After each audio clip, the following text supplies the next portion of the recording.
Bismillahirrahmanirrahim. Assalamualaikum warahmatullahi wabarakatuh. Nahmaduhu wa nusalli wa nusallimu ala rasulihil karim, amma ba'du. Anak-anakku sekalian, insyaallah pada kesempatan kali ini kita akan membahas hadis Arba'in Nawawi. Hadis yang pertama, hadis berkenaan niat. Anak-anak, kenapa sih harus sekolah? Apakah karena disuruh oleh orang tua, atau karena ingin bermain bersama teman-teman, atau memang berniat untuk benar-benar ingin belajar? Maka niat ini penting. Niat karena Allah Subhanahu wa taala. Karena apa? Ketika kita melakukan suatu amalan atau suatu kebaikan apapun itu yang diniatkan karena Allah Subhanahu wa taala, maka kita akan mendapatkan pahala dari Allah Subhanahu wa taala. Kita bisa belajar dari kisah hijrah Nabi sallallahu alaihi wasallam bersama para sahabat di tahun 622 Masehi dari Mekah menuju ke Madinah.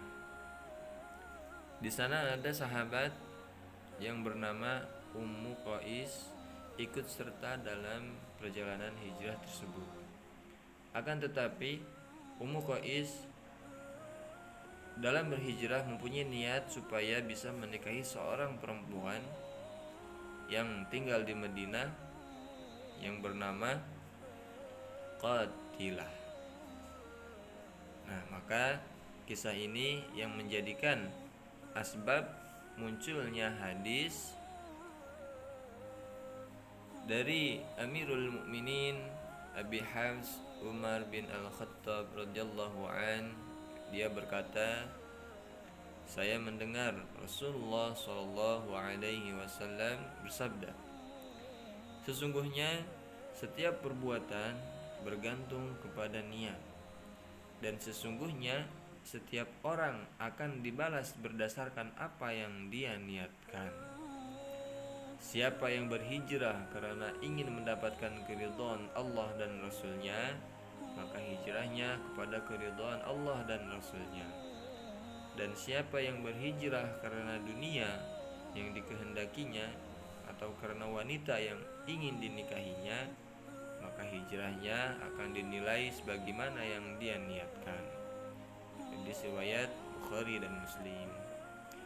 Niat adalah bermaksud untuk melakukan sesuatu dengan sengaja.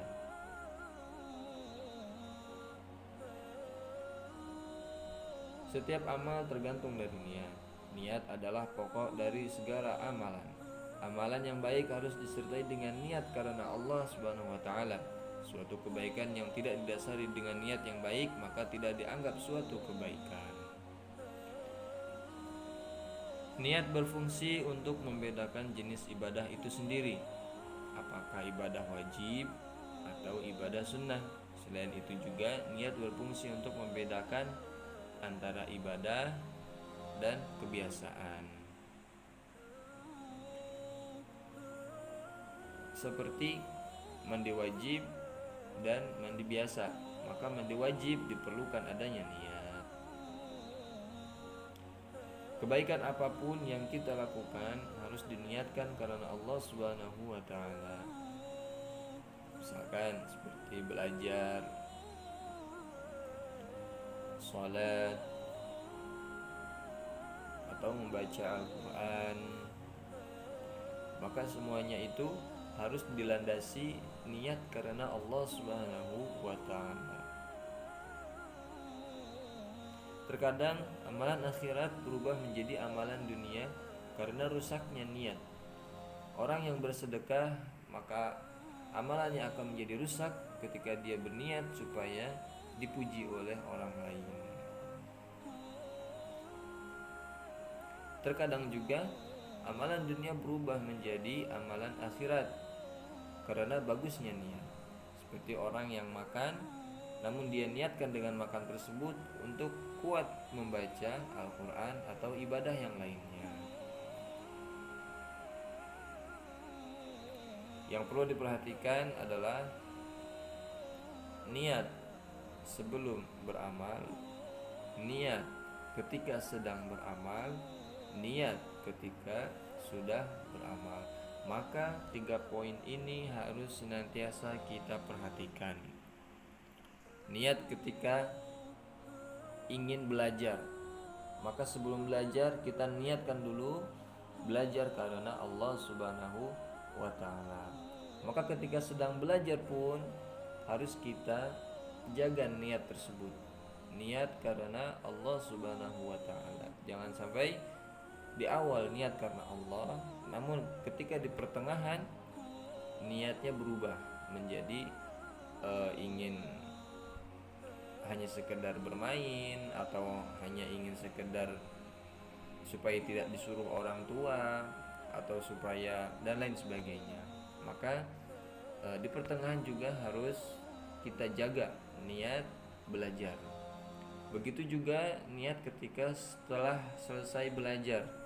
Maka ketika selesai belajar tetap harus kita jaga niat tersebut, ya, tetap diniatkan karena Allah Subhanahu wa taala. Jangan sampai ada perubahan niat, ya, ketika selesai beramal atau selesai belajar tadi.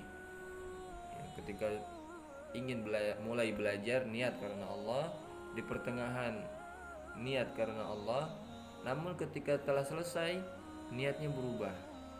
Nah, supaya dianggap pintar misalkan, atau supaya dianggap rajin, atau supaya dianggap orang yang mau belajar dan lain sebagainya. Maka itu semua dihilangkan. Tetap niat karena Allah Subhanahu wa taala. Insyaallah cukup sekian. Assalamualaikum warahmatullahi wabarakatuh.